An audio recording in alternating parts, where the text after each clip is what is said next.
Hola, je suis Coco de Mystique Engagée, astrotarologue et père aidante spécialisée dans les traumas et l'entrepreneuriat spirituel. Et je vous souhaite la bienvenue pour le tirage collectif d'Astro-Tarot de la semaine du 27 mai au 2 juin 2024. Je vous rappelle que ce tirage est destiné au collectif dont nous faisons tous et toutes partie et que les interprétations ne sont pas exhaustives et sont pas nécessairement appliquées à votre situation en particulier. Si vous avez envie de plus de précision, des interprétations qui soient personnalisées à la fois s'agissant du tirage, mais aussi en parallèle de votre thème astrologique, des transits planétaires qui vous concernent et de votre thème de Human Design, alors dans ce cas-là, je vous invite à réserver une séance individuelle. Tous les détails sont en barre de description. Du trauma au dharma.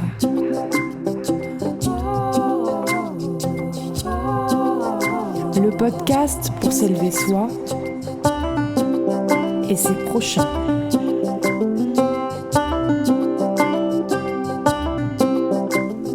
Où développement personnel et spirituel devient social et politique. Ok. Alors, pour le tirage de cette semaine, c'est le tarot des songes qui s'est présenté en tarot principal et toujours et encore le tarot de la sorcière moderne en tarot clarificateur. Donc, je vais commencer par battre les cartes.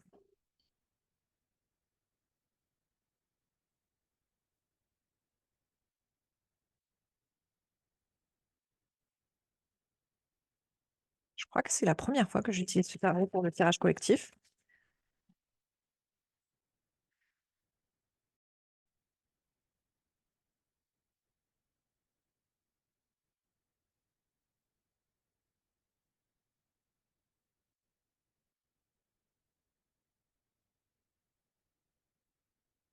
Ok.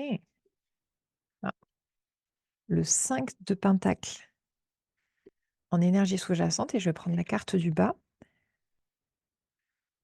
Le 9 de bâton. La semaine dernière, on avait le 10 à cet endroit-là. Les semaines se suivent, mais pas de façon linéaire. Après le 10, l'As ou le 9. De quoi avons-nous besoin de nous libérer?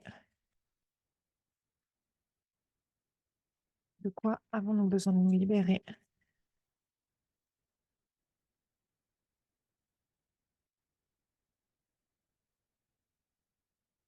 Je sens celle-là. De quoi avons-nous besoin de nous libérer pour avancer?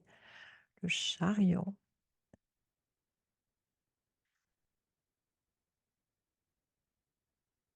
Sur quel enseignement nous appuyer pour avancer?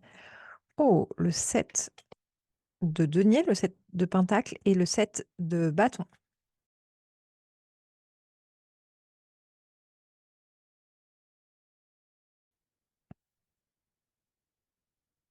Quelle est la priorité de la semaine? Le 6 de pentacle.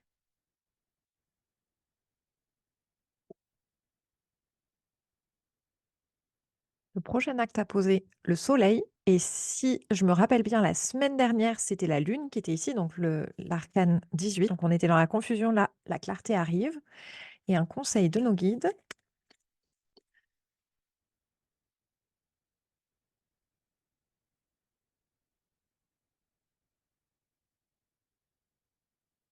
Le roi d'épée. Exprimer notre vérité. Encore et toujours. On ne va pas passer à côté, visiblement. La clarification pour l'énergie de la semaine. Le 6 de bâton.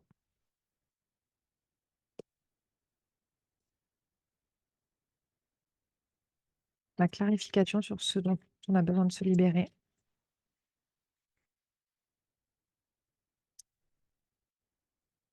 On a besoin de lâcher.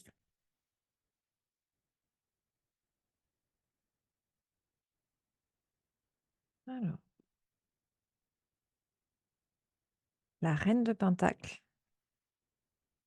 La roue de la fortune.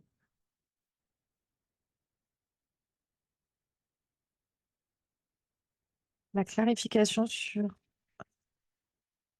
l'enseignement sur lequel on peut s'appuyer.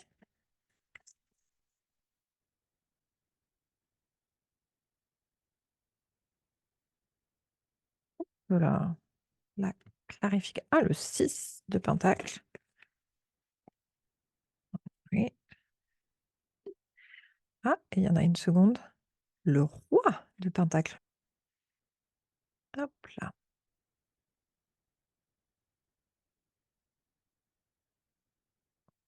Et la priorité de la semaine, le 2 d'épée, again. C'était un acte à poser. Donc, si jamais on l'a procrastiné, il est temps. Ça devient la priorité cette semaine. C'était la préparation la semaine dernière. Ok. Prochain acte à poser, le 10 d'épée. La clarification pour notre conseil de la semaine. Oups là. Le 6 de coupe. 6 de bâton, 6 de pentacle, 6 de coupe. On a les 3 modalités sur 4. Il nous manque le 6 d'épée. Alors, première chose que je pourrais dire, s'il vous tarde la semaine prochaine ou que vous galérez niveau sommeil, niveau mood, énergie, food, alimentation, préoccupation, qu'elle soit relationnelle, financière, vous n'êtes pas seul. Nous ne sommes pas seuls dans cette galère. Et si dans tous ces domaines tout va bien, c'est le parfait moment pour faire le point justement sur ce qui convient, ce qui ne convient pas, ce qui a fonctionné, ce qui n'a pas fonctionné, etc. Et c'est aussi à ça que servent les tirages collectifs, en fait, à se rappeler que on est tous, toutes connectés, nous jouons toutes, tous au grand jeu de la vie. On passe par les mêmes cases, les mêmes étapes, pas forcément en même temps, pas forcément dans le même domaine, et certainement pas avec les mêmes ressources ni les mêmes privilèges, et encore moins les mêmes positions de départ, je pourrais dire. Ce qui fait d'ailleurs qu'on a une façon tout à fait unique et différente d'éprouver justement ces étapes, ces cases, entre guillemets. Mais globalement, nous traversons toutes, tous des questionnements qui sont assez similaires à l'espèce humaine, en fait, et qui peut contribuer à se sentir connecté à la fois dans les bonheurs et aussi dans les épreuves. Surtout quand on se souvient que tout passe et que ni les bonheurs ni les épreuves ne durent. On va passer directement aux questions que j'avais posées, qui sont similaires à celles que j'avais posées la semaine dernière, donc j'ai remis un petit peu d'ordre dans les cartes. Et la première question, c'était l'énergie sous-jacente de la semaine avec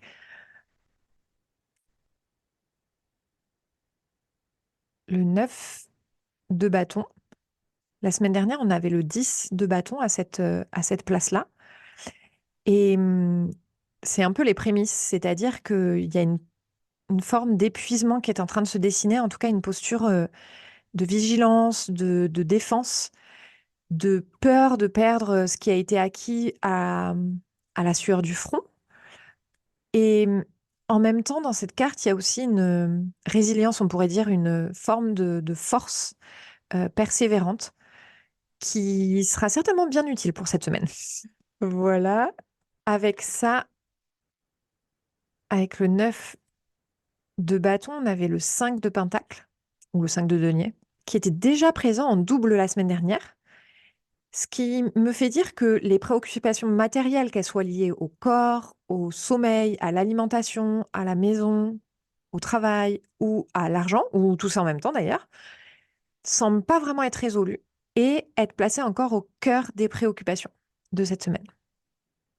Donc là, il y a déjà un conseil qui n'est pas forcément le conseil des guides, mais que je donnerais, c'est d'appréhender cette semaine avec douceur et indulgence envers nous-mêmes et ou alors de nous entourer de personnes qui peuvent nous aider à atteindre cette douceur et cette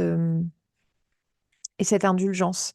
Parce que ce type d'énergie qui a trait au matériel, qu'on se définisse comme matérialiste ou pas, peut être une énergie assez dense et lourde à porter ou à traverser. Parce que dans le monde dans lequel nous vivons, les possessions sont liées à notre stabilité et notre sécurité. Et évidemment que selon le capital auquel nous avons accès, la distance aux préoccupations financières, elle est plus ou moins accessible. D'ailleurs, un bon indicateur de notre propre rapport à l'argent peut se mesurer au temps qu'on accorde justement à cet argent de façon pragmatique, c'est-à-dire en tenant nos comptes, nos investissements, en faisant un budget, etc., en ayant une idée assez précise euh, de d'où il entre, d'où il sort, etc., à quel moment, etc. Et à l'aune des histoires, des pensées qui y sont associées, et surtout en fonction de comment ça influence notre sentiment de sécurité. Je vous disais, la distance aux préoccupations financières, c'est un privilège. Donc, évidemment, qu'on n'y a pas tous et toutes accès de la même façon, mais c'est quelque chose qui peut se transformer. La semaine dernière, je parlais de transclasse et je peux en dire quelques mots. Aujourd'hui, j'ai jamais eu de revenu qui était aussi irrégulier, aussi imprévisible. Et il y a quelques années, ça m'aurait complètement paralysée. Et je pense que j'aurais fait des choix que j'ai fait d'ailleurs à un autre moment de ma vie devant une situation similaire, de faire des choix vers plus de sécurité, entre guillemets, plus de prévisibilité. Et aujourd'hui, je dirais que c'est pas neutre, mais mes circonstances ont beaucoup moins le pouvoir de m'atteindre émotionnellement et de contribuer à mes décisions de vie. Ce qui est à la fois un grand privilège et en même temps qui se calcule pas du tout au nombre de zéros sur mon compte en banque, hein, je vous l'assure, et en même temps qui est le fruit enfin récolté de 15 bonnes années de rétablissement, de guérison de mes traumas, etc. Ça ne veut pas dire que ça doit durer aussi longtemps pour vous, je ne vous le souhaite pas, c'est d'ailleurs pour ça que je fais le travail que je fais, justement pour nous économiser ce temps qui n'est pas du temps perdu, mais qui peut être du temps gagné. Une ressource, justement, quand on parle d'argent, le temps en est une bien, bien précieuse. Et évidemment que, pourquoi je vous invite à plus d'indulgence? Parce que, notamment parce que je m'adresse la plupart du temps aux survivants, survivantes de traumas, aux personnes qui sont atteintes de troubles psy, d'anxiété ou de dépression chronique et qui ont survécu d'une façon ou d'une autre à des violences systémiques, la précarité en étant une, euh, à des violences familiales, physiques, émotionnelles, relationnelles. Bah, évidemment que ce genre de thématique qui a trait à la condition humaine et à notre santé et à notre matérialité, à notre sécurité, évidemment que ce genre de thématiques peuvent réactiver une surstimulation émotionnelle et donc corporelle, ou corporelle et donc émotionnelle, ce qui empêche un rapport détaché et actualisé justement à l'argent et qui accentue bah, soit l'anxiété, soit au contraire l'évitement. Voilà, donc toujours est-il que le 6 de bâton, qui vient en clarification, nous donne une bonne indication sur comment vivre ces énergies justement et comment persévérer. L'invitation, elle est vraiment de savourer, de célébrer la réussite, vous savez, celle qu'on a définie pour nous-mêmes il y a quelques semaines, ben, elle revient. Remarquer, célébrer le chemin qui est déjà parcouru en nous souvenant qu'on a déjà gagné notre vie. Et pour ça, je mêle souvent l'astro et le tarot parce que le thème astral est un bon outil pour se rappeler à quel point on est déjà né avec tout en fait et avec accès à notre propre notice de construction et d'épanouissement qui ne demande qu'à être traduite et mise en pratique. De quoi on a besoin de se libérer pour vivre sereinement cette semaine, pour avancer.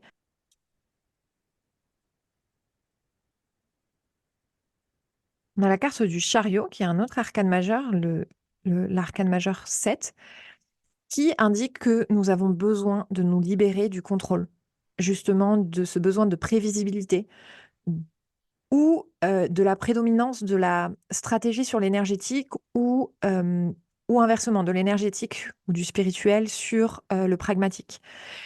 Et cette séparation, en fait, n'a plus lieu d'être. On a besoin de se séparer de ça et il y a besoin au contraire, de trouver une forme d'équilibre qui peut être accessible en fermant les yeux, en voyant au-delà de ce qui est perceptible aux yeux. Sans attendre non plus que toutes les conditions soient réunies pour se lancer, pour y aller. Et l'idée, c'est un peu de se libérer de la croyance qu'en faisant mieux ou autrement, on peut atteindre de meilleurs résultats. Et c'est pas tout à fait vrai, dans le sens où tout ne dépend pas de nous. Et le contrôle, c'est qu'une illusion de sécurité, la prévisibilité aussi. Et pour ça, on peut s'englober, s'entourer de la grâce, de la compassion que peut nous procurer la reine de Pentacle, pour justement nous sentir en sécurité, dans une forme de stabilité ici et maintenant, dans les conditions dans lesquelles nous sommes ici et maintenant. Est-ce que c'est possible là de prendre une respiration, de se poser et de s'ancrer à l'intérieur, dans ce sentiment de sécurité? C'est en tout cas ce que nous propose la reine de Pentacle. Et en clarification, on avait aussi la roue de fortune, qui est là très souvent. Donc il y a des changements hein, en perspective, mais c'est encore le temps des questions d'une certaine façon, pas tout à fait le temps des réponses. Entre le chariot et la roue de fortune, vous avez l'arcane 8 qui est, alors selon les traditions, la force ou la justice dans certains cas. Et nous l'avons déjà vu, nous l'avons déjà tiré, l'arcane de l'ermite. Ce qui nous indique que même si rien ne se passe exactement comme prévu, même si les incertitudes, les retournements de situation, les questions sont encore très présentes, même si nous doutons, nous pouvons nous raccrocher à cette force acquise en notre fort intérieur. Il y a vraiment cette invitation à revenir à notre résilience, quoi, d'une certaine façon, même si j'aime pas trop ce mot. Sur quel enseignement nous appuyer? Alors là, on a eu le 7 de bâton et le 7 de pentacle. La question vraiment qui se pose avec le 7, la suite de 7, c'est vraiment est-ce que cette bataille, est-ce que tout ce travail vaut vraiment la peine, vaut vraiment le coup? Et on a le droit de se demander dans cette semaine de doute, de questionnement, de doute, de questionnement. Et même si rien ne nous invite directement à croire que quelque chose de meilleur est possible, même si nous n'avons aucune preuve, il n'est pas temps d'abandonner, ni de nous abandonner d'ailleurs.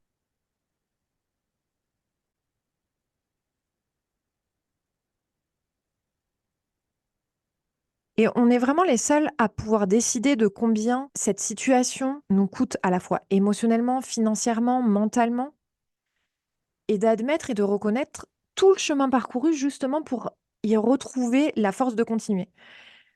Parce que là, ce qui nous est indiqué, c'est que, en effet, les fruits de notre labeur, de notre dur labeur parfois, sont pas encore là, ils sont pas encore visibles, mais pour autant, les graines qu'on a semées vont porter des fruits. Ils vont pas exactement porter les fruits qu'on voulait, ceux qu'on avait envisagés, ceux qu'on avait prévus. Peut-être pas au moment ou dans la quantité dans laquelle on l'avait prévu, mais des fruits vont émerger. Et si nous nous arrêtons d'arroser là, maintenant, avant d'avoir des résultats, bah, on se prive du même coup de, de voir le résultat de tout ce travail-là. Ça me fait un peu penser à tous les efforts qu'on peut mettre à maintenir en vie un potager. Et Dieu sait, pour une citadine qui a grandi dans la cité, que c'est un effort. Euh, bah, justement, à la fin de l'été, il va falloir redoubler d'efforts pour récolter, cultiver, conserver et faire des confitures, etc. Et le nombre de figues que j'ai laissées pourrir, je vous raconte même pas. Aujourd'hui, je ferais différemment. Aujourd'hui, je demanderais de l'aide. Même pas, j'imaginerais de le faire toute seule, en fait. Et d'ailleurs, c'est la même chose qui s'est reproduit quand je me suis décidée à reprendre mon activité après une année de coupure. Je savais que pour des raisons de santé notamment, mais aussi des questions de durabilité, de principes, de valeurs, que je ne reprendrai pas sans aide, sans soutien et sans collaboration. Et aujourd'hui, j'ai une team avec moi. Et même en tant que manifesteur, je prends plus une seule décision toute seule sans en avoir informé. Évidemment, les idées, elles viennent de moi. C'est moi qui porte ce projet de Mystique Engagée. C'est moi qui pose les actes. C'est moi qui représente la marque. Et en même temps, je fais plus ça toute seule. Demander de l'aide, c'est vraiment ce que nous invite à faire le 6 de denier, le 6 de pentacle, qui indique une forme d'harmonie, d'équilibre entre le donner et le recevoir. et insiste sur la nécessité de réciprocité dans nos échanges. Ça me fait penser un petit peu aux errances médicales ou quand enfin on rencontre un agent de Pôle emploi ou de France Travail ou des impôts qui nous traite pas comme un moins que rien ou une moins que rien, ou un médecin qui nous prend enfin au sérieux et nous considère enfin comme un expert de notre propre condition, surtout en cas de douleur chronique. Et c'est là où on se rend compte qu'en fait, être traité comme un égal, un ou une égale, ça n'a pas de prix. Et c'est pourtant un droit fondamental que les jeux de pouvoir et les jeux de positionnement sociaux nous font quémander et nous font oublier comme un droit fondamental. Et ça me fait penser d'ailleurs, en parlant de jeux, les Jeux olympiques ont bon dos pour que la politique d'extrême droite du gouvernement actuel s'en saisisse pour limiter de plus en plus nos droits fondamentaux et notamment avec la reconnaissance, alors pas tout à fait faciale, etc. Je vous invite à aller voir le documentaire de Camille Courcy, qui est une ancienne journaliste présente dans le Média Brut, sur YouTube, sur la face cachée de la loi JO. Je vous mettrai ça en barre d'infos. Donc, le 6 de Pentacle, il nous dit que recevoir de l'aide de quelqu'un ou d'une institution qui veut et qui peut, sous quelque forme que ce soit, ok. En revanche, se sentir honteux ou redevable, ou à l'inverse, se sentir fier et orgueilleux, non. Et parfois, c'est nos anciens schémas et nos anciennes expériences qui nous permettent pas, même pas de croire en fait que celles et ceux qui donnent vraiment ne comptent pas. Parce qu'en fait, ils et elles sont conscientes qu'ils reçoivent tout autant, voire plus. Et surtout que ces gens, ils existent en fait. Autrement, c'est un rapport de pouvoir, de domination, c'est pas de l'aide en fait, qui suppose une équité, une égalité. D'ailleurs, ça demande beaucoup plus d'humilité et de lâcher prise de recevoir que de donner. Le roi de denier, lui, le roi de donner, le roi de denier de Pentacle. Lui, il semble déjà tout à fait tranquille. Il semble avoir fait ses comptes. Pour lui, les jeux sont faits, quoi. Il est assez au clair avec ce qui a de la valeur pour lui. On en revient là à la question de la réussite. Et il nous invite à nous positionner en tant qu'autorité, simplement, dans notre propre royaume, en prenant les décisions pour soi et pour ces sujets qu'on peut considérer comme étant les parts de notre système intérieur.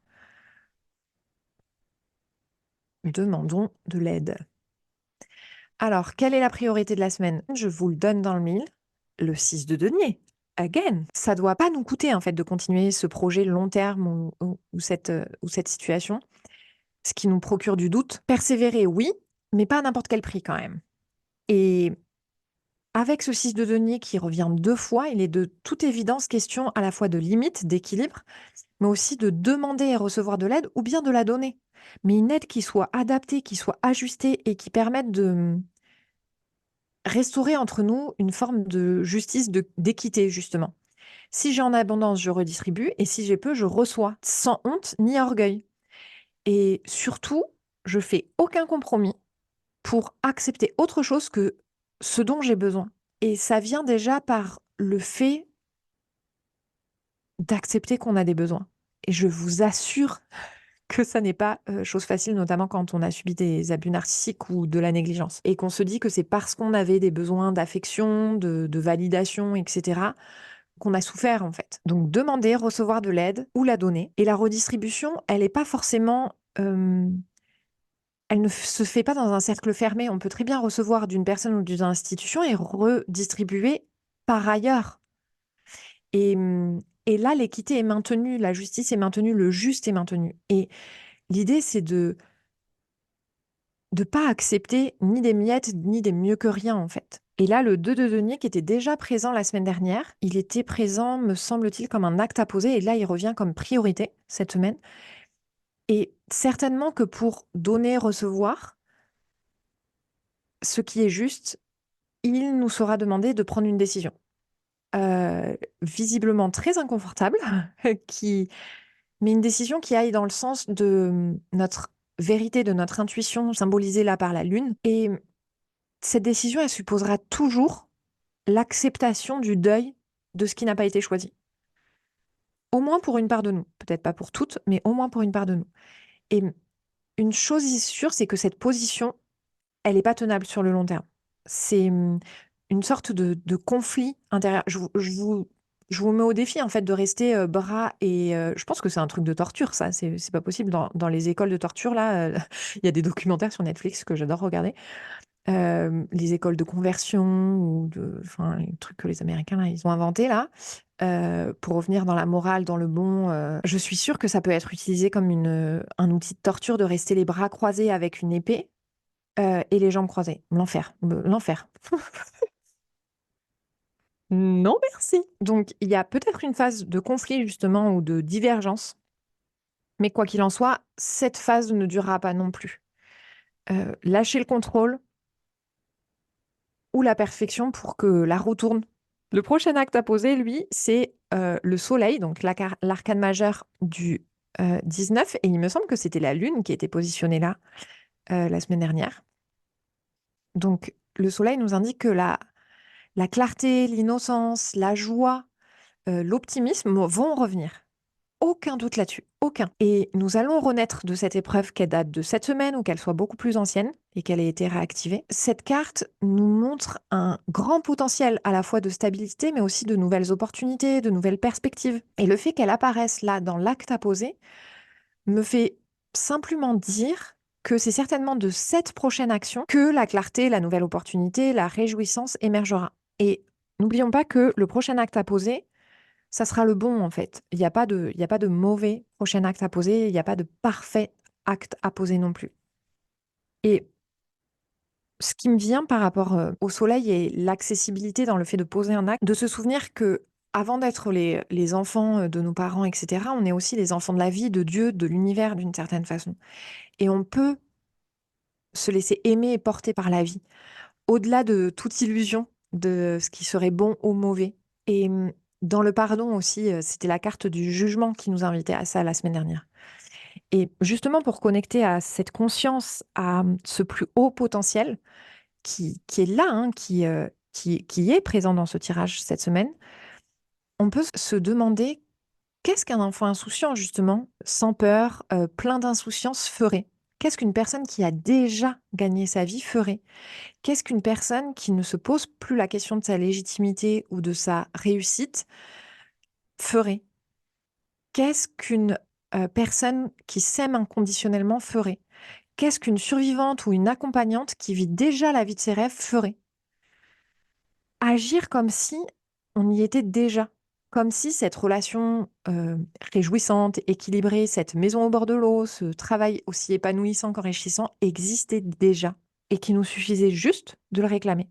Mais évidemment, le soleil ne vient pas sans le 10 d'épée. Et il y a de fortes chances que si nous n'avons pas été cet enfant insouciant dont je parlais juste avant, et que notre développement a été parsemé d'épreuves, qu'on soit en train de scroller comme sur la photo, en tout cas blessé, et qu'on ressasse aussi les mille et une raisons, les mille et une bonnes raisons qui pourraient justifier de ne pas prendre la décision, de ne pas prendre ce risque, de croire en soi, de croire en son projet, de ne pas déménager, de ne pas rompre, de ne pas continuer ce programme de sport, de ne pas exprimer sa vérité, ses besoins, etc.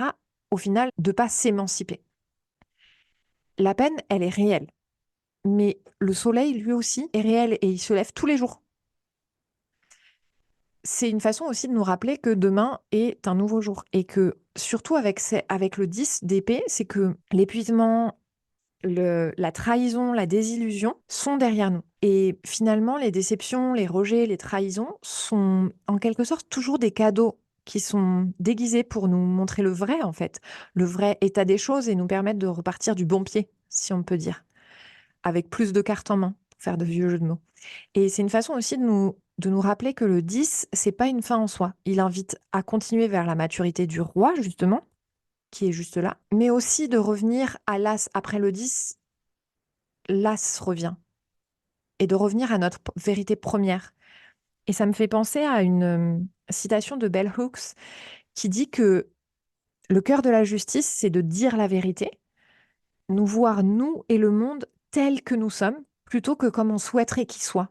Ne plus se nourrir de cette désillusion. Et finalement, lorsqu'on est mis face à la déception et qu'on croyait que cette personne ou cette situation, cette relation, ce travail était différent et que finalement on en vient à être déçu, encore une fois, ça peut être une belle opportunité. On peut le recevoir, surtout si, voilà, si on a les ressources pour, comme un cadeau. Parce que ça nous permet de voir, ah oui, en effet, ça n'était pas bon pour moi.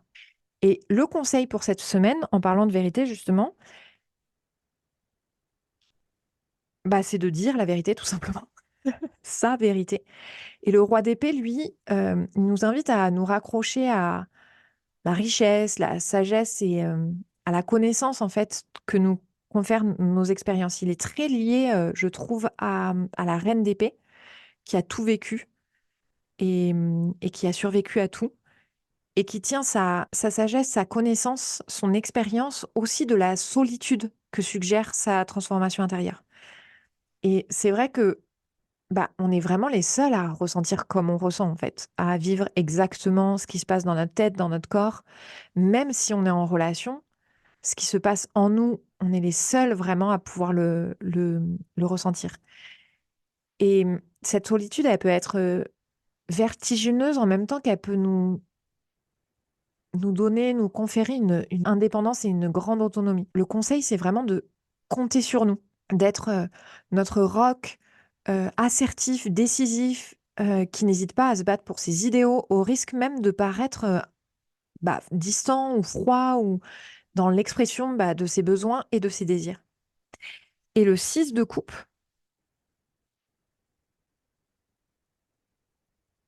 qui était là aussi la semaine dernière, il me semble. Je mélange les cartes, hein, je vous promets. Mais je le fais devant vous en plus. Le 6 de coupe, il me fait dire que quand on admet cette réalité dont je parlais, qu'on est les seuls à vivre notre vie, en réalité, et qu'en même temps, on est toutes, tous à vivre notre réalité. Ben, en fait, on peut éprouver de la nostalgie, on peut éprouver de la mélancolie, on peut éprouver ce deuil dont je parlais tout à l'heure, et nous reconnecter à nos parts intérieures bah, les plus nostalgiques du temps qui passe, de, de ce qui était, sans pour autant en être submergé ou dépassé. On peut tout à fait rester ancré dans le présent en faisant le lien entre notre passé et le futur qu'on a envie de créer. Et ça me fait aussi voir la mémoire comme un cadeau. Alors oui, la mémoire, elle peut aussi être traumatique, mais c'est aussi elle qui nous permet d'avoir des souvenirs. D'ailleurs, ça me fait penser que l'un de mes colocs est ce qu'on appelle aphantasique. C'est-à-dire qu'il n'a pas la capacité de se représenter une image mentale. Donc, en effet, il ne peut pas être submergé, c'est une mesure de protection, hein. Il ne peut pas être submergé par les flashs traumatiques. Mais il ne peut pas non plus se souvenir d'un bel événement. Il ne peut pas le revoir, en fait. Il ne peut pas se le refaire dans sa tête. Il ne peut pas ressentir. Vous savez, quand on se reprojette dans la situation et qu'on ressent les émotions, même parfois quand on les raconte, il y a euh, une forme de détachement. Et en fait, il y a un cadeau dans les deux situations. Et l'idée, c'est vraiment de retrouver un équilibre entre le fait d'éprouver et le fait de ressentir et le fait d'être submergé. Donc le conseil de la semaine, c'est véritablement bah, de retraverser le passé tout en étant ancré dans notre réalité du moment, d'essayer de réactualiser.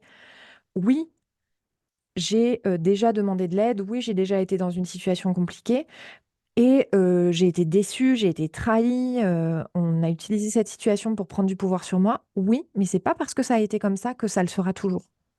Et ça demande du courage, ça demande de la force, ça demande de pouvoir croire en autre chose et de pouvoir essayer de faire autre chose et de faire autrement. Donc, nous actualiser et avoir du détachement aussi dans la réapparition d'événements, de personnes ou de déclencheurs et de discerner avec un peu plus de hauteur tout ce qui pourrait en fait nous faire croire que nous avons déjà vécu cette scène. Et ça, lorsqu'on est atteint, comme c'est mon cas, d'un trouble du stress post-traumatique ou de trauma complexe, c'est pas quelque chose qu'on peut véritablement choisir. Mais c'est quelque chose sur lequel on peut se faire accompagner. Et je conclurai là-dessus en vous disant que même si on est seul à expérimenter notre vie, ça ne veut pas dire qu'on n'a pas besoin des autres et qu'on a besoin de le faire seul, de le faire non accompagné. De mon côté, moi, j'aurais besoin que vous interagissiez avec mon contenu, que ce soit en laissant un like, un commentaire. Ça contribue aussi à ce qu'il soit rendu plus visible. Et de votre côté, si vous avez besoin d'aide, d'accompagnement, de précision, ou d'interprétation personnalisée, je vous invite à réserver une séance. Vous avez plusieurs types de tirages ou d'accompagnement qui sont proposés, notamment, je pense au tirage Développer mon entreprise avec l'Astro Tarot, euh, un tirage original sur un thème ou une question en particulier, ou un tirage plus général, sans question prédéfinie et qui est beaucoup plus intuitif. Voilà. En tout cas, si vous avez des questions, je vous mets toutes les informations en barre d'infos et vous pouvez aussi me contacter sur Instagram, sur Mystique Engagée. Je vous dis à la semaine prochaine pour un nouveau tirage.